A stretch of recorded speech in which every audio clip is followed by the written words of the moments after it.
Hello YouTube, Fuzz here, welcome back to Final Fantasy IX and our Excalibur 2 playthrough. Now I actually enjoyed recording this session despite the fact that there was quite a bit of RNG reliance because of the 3 battles that we're forced to enter into. Now also, because each of these battles is forced and gives experience, we're going to have to distribute that amongst our party. It's unavoidable, sadly. So if you're following along with me, you'll already have your party set up correctly.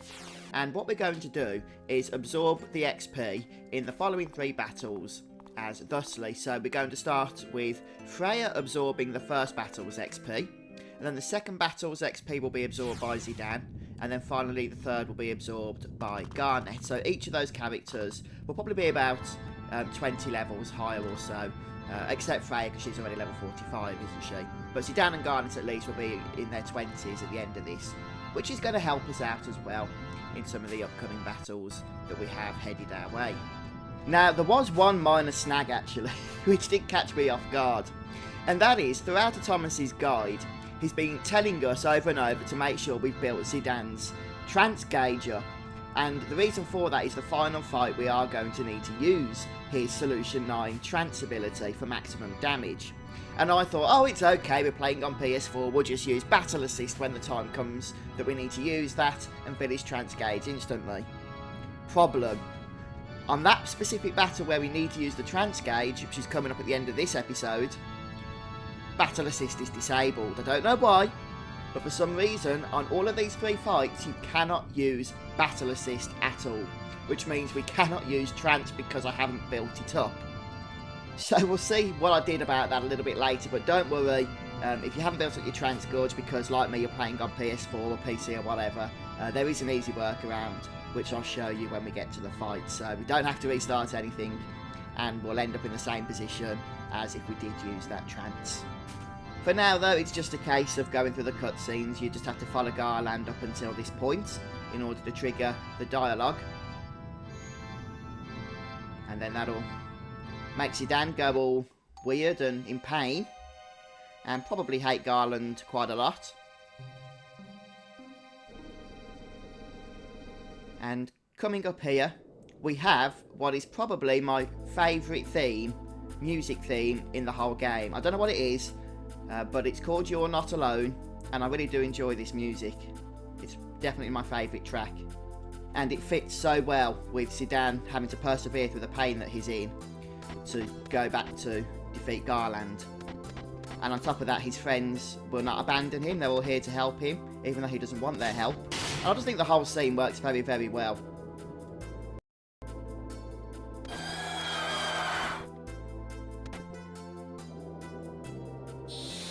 And here we begin the first of our 3 forced encounters. This one is against Amdusias. And here we're going to have Freya absorbing the experience, so we need Zidane to be dead by the end of the fight. So this one isn't too challenging, it took me about 4 attempts to get it done correctly. He will always open with Bio, which auto-reflect will protect us from. And then he will go into the air, at which point Freya will enter the battle. You can also try and get something to steal from him. It won't be anything exciting, just like a tent or something. But there's no reason not to, really, in my opinion. And here comes Freya. And now we need to get Amarant into the battle. To do that, we have to deploy his health by half. And we can do that with a single attack from Freya. It doesn't matter about Zidane being killed. We just do not want Freya to be killed, because Freya needs to stay alive to the end. I should mention, of course, we are going with Path B. Although if you've been following along, you'll know that already. You would have to use different tactics if you're going for any of the other stat paths. Once Amarant is in the battle, all we need to do is make sure that Amarant and Zidane are defeated. So either by the boss or by attacking themselves. And then Freya can go for a second attack, which will end the fight for us. And that'll be the end of the first battle.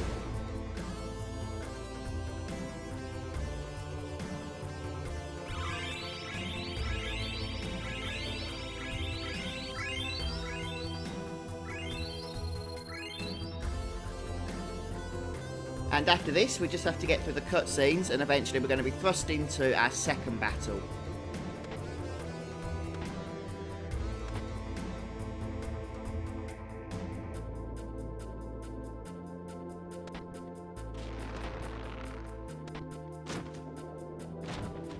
Our second battle is against an enemy known as Abaddon. And we do need a little bit of RNG. It took me about 4 or 5 attempts again.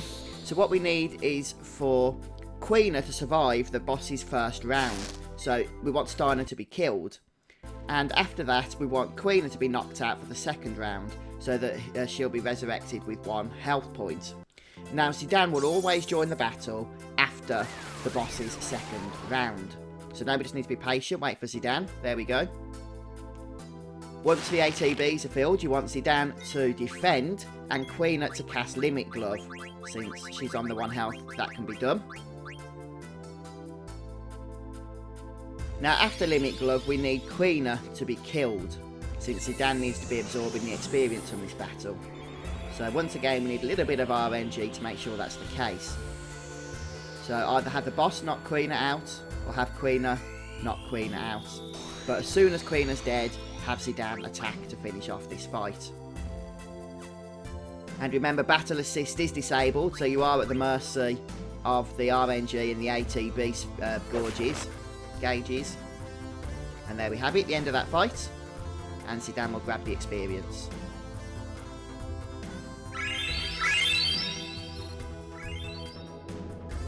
And once again, a little bit of dialogue, and then the third and final of our force battles. And possibly the most annoying, but still not terribly bad. So the Shell Dragon has 3 abilities which it casts randomly, it could be any of them. And the one you really want is Smash, because it reduces Zidane's health to 1. And we need to get him into critical status, because the next part of the fight will only begin once he's in critical status, which is when Dagger joins and the boss is healed to full at that point. So absolutely first thing you want to do is cast Change, so that Zidane moves into the back row at that point. And then just wait until critical health for Zidane. Again, the boss uses Smash, that's perfect. You'll go straight to 1 health, and that'll be the end of it. But if not, just try and manage your health total so that you don't get killed outright. I used a potion here, and 369 health isn't a lot, but now that Zidane's gained some experience, it should be enough. There we go, let's survive in a charge, and we're in critical health, which is exactly what we want. Now, normally, you would have to use Zidane's Solution 9 ability, Trance ability. And I thought, oh, it'll be okay not building his Trance gauge up, because we can just go ahead and cast Battle Assist and have it filled instantly. But it's disabled. That's typical, isn't it? The one time we actually need to use it. Fortunately, the max damage toggle is not disabled. So you want to start by doing a normal attack with Zidane once Dagger's in the battle. And then we want Zidane to be killed, so that he doesn't get the experience. And then with max damage toggle on, we attack with Dagger. But look, disaster, I forgot to put the max damage toggle on. I've been thinking about it so much I actually forgot to do it. So I thought, please survive this attack. And fortunately, she does, due to the float ability, and he cast Earth Shake. So I was really fortunate there. So don't forget to pop that on, but pop it on after Zidane attacks. I mean, it doesn't really matter if you do it before, so long as he only attacks once anyway, but that's it. So we managed to get around that lack of trance there, and Dagger will absorb the experience, which is exactly what is supposed to happen.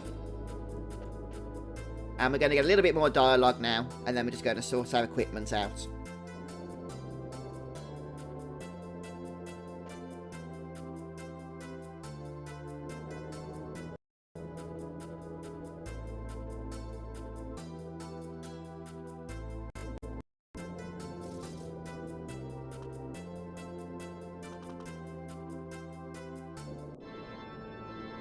Okay, so there's a few things we need to sort out at this point. We need to make sure that we remove Garnet's armour and accessory. And we're going to go to Zidane then and give him the Rebirth Ring and activate Auto Life.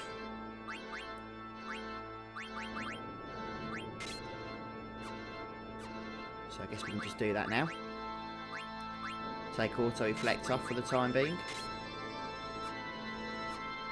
Actually, I should mention that Thomas's guide doesn't talk about deactivating Auto Reflect, so we might actually still need that on, but we'll find out soon, I should think. You also want to resurrect Zidane, but keep him in critical health, so don't heal him. And then over on Quina here, we're going to give Quina a bandana and the running shoes, and also give Quina the Auto Haste and Insomniac abilities.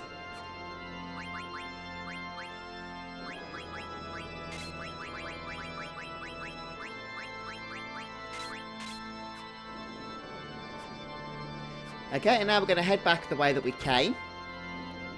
And in this next room here, we'll see our party members.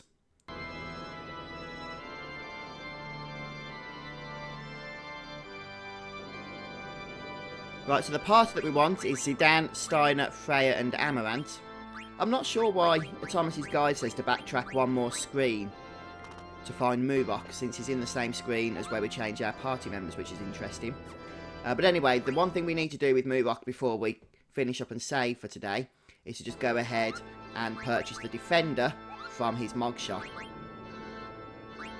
So we should be able to afford that. Now, you might have already purchased it, but if you haven't, as I haven't, then go ahead and buy that now. And then we can actually go ahead and save. And that brings us to the end of D3-12. So let's have a look at our time. Well, there we can see 10 hours, 6 minutes and 5 seconds. So we're back ahead of schedule again by about just under 5 minutes. So I'm pretty happy about that. But I'm happy this episode's over because I was a bit worried about it before starting with the various RNG mechanics and whatnot we were going to have to rely on. But it didn't end up being too bad. But let me know in the comments section how you found it. And if you managed to get everything as it should be with, you know, who gets experience and whatnot. Thanks for stopping by today, folks. I'll see you soon. Goodbye.